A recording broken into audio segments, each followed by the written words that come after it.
Siria está aquí, a 8 horas de avión de España. Es la mitad de grande y su población se concentra aquí. ¿Por qué? Porque toda esta zona es un enorme desierto, pero un desierto muy importante. Tiene 1/3 de las reservas de petróleo del mundo y también de gas natural, según algunos el nuevo petróleo. Para sacarlo de aquí y llevarlo a Europa, hay que rodear toda esta península y salir por el canal de Suez. Como te puedes imaginar, aquí te cobran. Pero hay otra manera más fácil, la línea recta. El que controle estas tuberías las puede abrir y cerrar, como un grifo. Si no pagas, no hay petróleo, ni gas. Esta región es la polla. La civilización en el planeta empieza en 3 sitios y este es uno de ellos.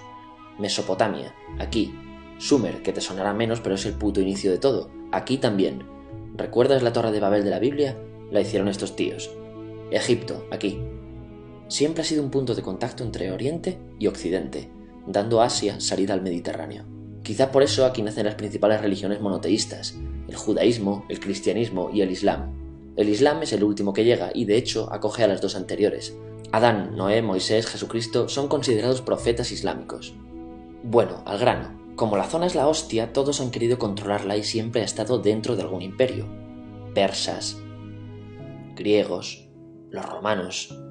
El imperio romano termina partiéndose en 2, y finalmente solo sobrevive esto. Ahora es cuando la última religión monoteísta, el Islam, construye su propio imperio. ¿Te acuerdas de las cruzadas? Bueno, pues son los europeos cristianos intentando recuperar esta zona de la que estamos hablando. Los últimos en llegar son los turcos, que ojo, no vienen de Turquía, sino de a tomar por culo en Asia, junto con Gengis Khan.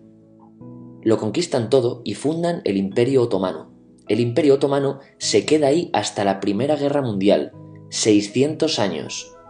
Cuando acaba la Primera Guerra Mundial, aparecen pequeños países donde antes estaba el Imperio Otomano, y por primera vez vemos a Siria en un mapa. Hasta ahora la habíamos dibujado para no perdernos. ¿Y quién se inventa esos países? Lo que te voy a contar es alto secreto. Bueno, lo era en 1916. Este súper secreto se llama Acuerdo de Sykes-Picot. Los franceses y los ingleses no podían derrotar solos al Imperio Otomano. Solo podían si les apoyaba la gente que vivía dentro, en su mayoría árabes. ¿Cómo se los ganaron? Pues les prometieron la Gran Arabia, un país solo para ellos. El único problema es que era un timo. Antes de seguir, recuerda una cosa. Los árabes son un pueblo, pero no una religión. O sea, un árabe puede ser musulmán, puede ser cristiano, y antes del Islam parece que hubo tribus árabes con tradiciones judías. Bueno, pues a los árabes no les dieron ese único país que les habían prometido. En su lugar, franceses y británicos crearon muchos países pequeños. Estos países, obviamente, no eran países de verdad, sino zonas bajo su control con gobernantes puestos por ellos. Durante este tiempo hacen lo que quieren con la zona. Recuerda que hay petróleo. Siria, aunque no tiene grandes reservas, tiene fácil salida al mar, y Francia, que es la que se ha quedado con Siria, se lo da a compañías extranjeras. Después de la Segunda Guerra Mundial, los europeos se van. En el caso de Siria, son echados a patadas. Pero antes de irse, crean otro estado, Israel. No es el momento de hablar de ello, pero es un estado muy polémico que sus vecinos no reconocen. La prueba es que nada más irse los británicos, todos estos estados lo atacan. La zona, a partir de ahora, va a ser una puta bomba de relojería. ¿Y mientras qué pasa en Siria? Bueno, pues no es muy estable. Tiene golpes de estado constantes. En esa época aparece en Siria una ideología que se hace con el control y se expande por el mundo árabe, el Ba'ath. Esta ideología mezcla el antiguo sueño de una sola nación árabe con ideas socialistas. Y algo muy importante, es laica, o sea que no es religiosa. Siria se llega a unir con Egipto, un país con el que no tiene frontera. Pero no es algo raro, muchos de estos países intentan hacerlo también. Como recordarás, a esta gente se le había prometido un solo país y las ganas las seguían teniendo. Pero la unión falla. En este tiempo Egipto les convence para nacionalizar el petróleo. En Siria, Al-Assad, el padre del Assad de ahora, se convierte en jefe del estado Ba'ath. En Irak, también Ba'ath, comienza a ganar fuerza Saddam Hussein. Las diferencias entre ambos países dividen a los partidos Ba'ath de otros países en pro-Siria o pro-Irak. Ahora ocurre la Guerra Fría. El mundo se divide en 2. O eres de Estados Unidos o de la Unión Soviética. Son años muy movidos en los que se pegan constantemente con Israel, invaden su vecino Líbano y comienza una oposición islamista al régimen Ba'ath de Assad, los hermanos musulmanes. Vale, volvamos atrás un momento. Recuerdas que la mayoría de árabes eran musulmanes, ¿verdad? Pues dentro de los musulmanes hay 2 ramas fundamentales, los suníes, la mayoría, y los chiíes. En el caso de Siria, a pesar de ser un estado laico, los gobernantes como Assad y jefes militares eran chiíes, los cuales representan menos del 13%. En cambio, casi el 70% de la población es suní. Un dato curioso es que los cristianos son casi el 10%. Que los chiíes controlen el gobierno y el ejército mosquea a la población suní, y este sentimiento es aprovechado por los hermanos musulmanes, islamistas radicales suníes. Estos toman las armas en la ciudad de Hama en contra del gobierno, y Assad acaba con la revuelta a costa de matar miles de civiles y encarcelar a mucha gente. En el año 2000, Assad padre muere y le sucede Assad hijo. Ante las presiones libera a muchos presos, trae internet y esperanzas de cambio. Hay un periodo de gran debate político y aparece la oposición. También vuelven los hermanos musulmanes. Los siguientes años son difíciles, arrestan a la oposición, y Bush incluye Siria en el eje del mal, y esto la aísla. Está mal visto negociar con Siria. Los kurdos, un pueblo que vive distribuido por varios países de la zona, empiezan a protestar también. Hay represión y muertos. En 2011, te sonará esto, ocurre la Primavera Árabe. ¿Qué es esto? Bueno, es una protesta que se va propagando por todos los países árabes pidiendo más democracia.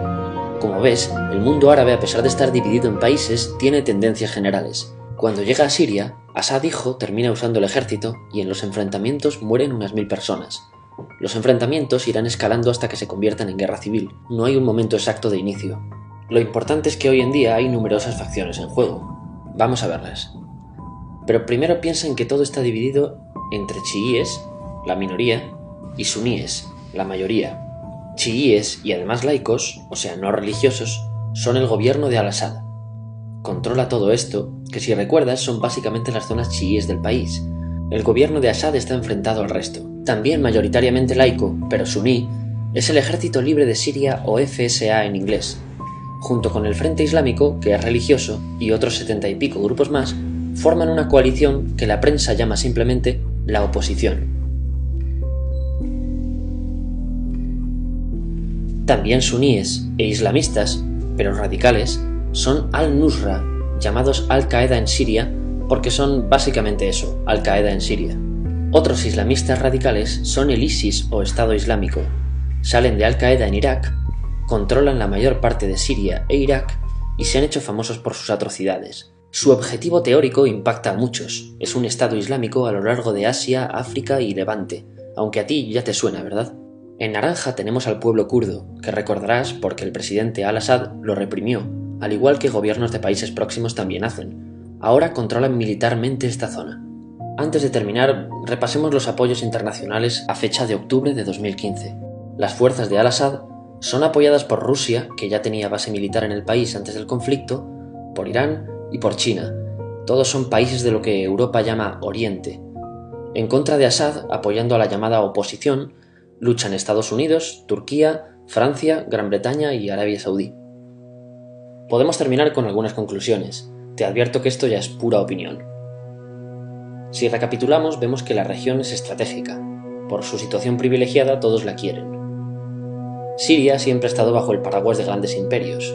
Piensa que hace 100 años la actual Francia era Francia, Gran Bretaña era Gran Bretaña, pero es que hace 200 también, y hace 300 también, y hace 400 también. En cambio, Siria solo es Siria desde hace menos de 100 años, y solo se gobierna a sí misma desde hace poco más de 50.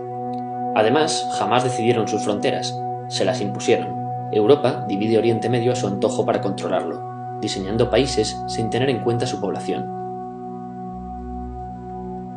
Muchos historiadores dicen que todo pueblo tiene la necesidad de manejar su propio destino, pero estos ingredientes que hemos visto juegan en contra de proyectos como la Siria Ba'ath, que encima usa la represión para mantenerse. En última instancia, producen una guerra civil. En este contexto no es extraño que aparezcan actores que se alimenten de la desesperación, el sentimiento suní de opresión y la visión de Occidente como invasor. ISIS usa la identidad árabe y la mitología de antiguos imperios. Cuando quieras entender el presente, pregúntate: ¿y el pasado?